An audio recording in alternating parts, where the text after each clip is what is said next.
And none of their explanations of the generation prophecy would cause witnesses to say, well, it has to be right around the corner because of the generation. And that's why I think this latest incarnation of the generation prophecy is so telling. I think it's one of the most revealing pieces of new light there has been in quite a long time.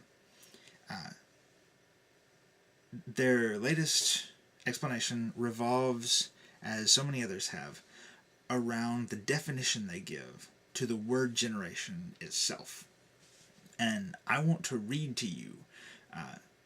This is from the internet. I copied it off of the Free Mind site. This is from verse 14, not verse, but from paragraph 14 of what is purported to be this Watchtower article. It says, "What does this explanation mean to us? Although we cannot measure the exact length of this generation, we do well to keep in mind several things about the word generation. It usually refers to people of varying ages whose lives overlap during a particular time period." Now, I personally can't define the original Greek word the scripture was translated from, what they would get generation from. But as far as the English word generation, which presumably would have a similar meaning to that word, if you state it usually refers to people of varying ages whose lives overlap during a particular time period, you would be wrong. It doesn't usually mean that. I'm not sure it ever means that. There are several definitions of generation that are commonly used. For instance, generation can mean a stage in genealogy. Like, I and my siblings and my cousins are a generation in my family. My parents and aunts and uncles are a generation. My grandparents are a generation. And the like. It can also mean a non-biologically related peer group. People of a certain age. Like the baby boomer generation, which my parents are part of, or Generation X, which I'm part of. But it doesn't mean that everybody whose lives overlap with the generation also become part of that generation. Even though my life overlaps with a lot of baby boomers, that doesn't make me a baby boomer, and vice versa. They don't become part of Generation X just because their lives overlap with mine and other people of my generation. So it would really seem that, as far as the English word is concerned, their statement that it usually means people of different age groups whose lives overlap is blatantly incorrect. The only basis they give for this definition is Scripture, Exodus 1:6, which essentially says that the Hebrew patriarch Joseph and his brothers and their generation died. Obviously, they're implying that when it says that generation died, it's meaning everybody whose lives overlapped with Joseph and his brothers. But the scripture doesn't say that. And when you think about that, it says Joseph and his brothers and that generation, it actually sounds like it's talking more about a peer group, like all of the Hebrews who were approximately the age of Joseph and his brothers died, rather than being everybody whose life overlapped. It could mean that, but it really doesn't seem that way. So this would seem to be a completely non-valid definition of the word generation.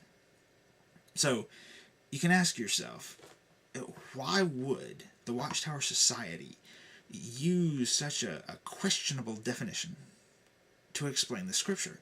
It doesn't seem like, if they were trying to come up with an honest explanation of what this generation means, they would use a definition like that. It seems they would use something that would be more verifiable, that they would be able to put in concrete terms, rather than it usually means something it doesn't usually mean and may never mean.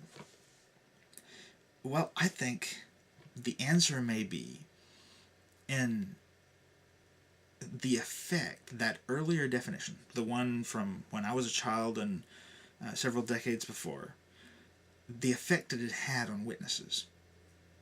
that it did convince them that the new system was right around the corner, that there weren't decades and decades and maybe centuries left to wait because it had to happen before this generation was gone.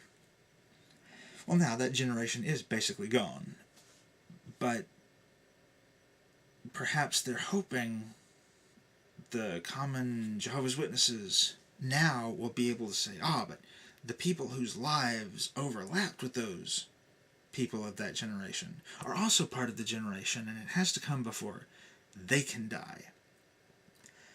I think, as if you've been following Jehovah's Witness related events, there's been, for quite some years, emphasis on not getting an education, not looking for a good job, pioneering and barely make ends meet if you can. But I think a lot of rank and file Jehovah's Witnesses out there maybe beginning to see that education and decent employment and decent living are important things, and that if they don't give their kids an education, if they tell them, don't go to school, pioneer as soon as you graduate from high school, they're not doing them any favors. And I think the Watchtower Society may be taking desperate measures to try to reclaim that generation,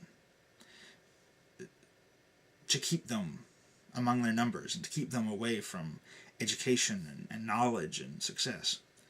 So, if you're one of Jehovah's Witnesses and you read this magazine and it turns out this is actually an authentic Watchtower publication that I've just been discussing, ask yourself, when they're telling you what this generation is, what really is their motivation? That's my thoughts on it.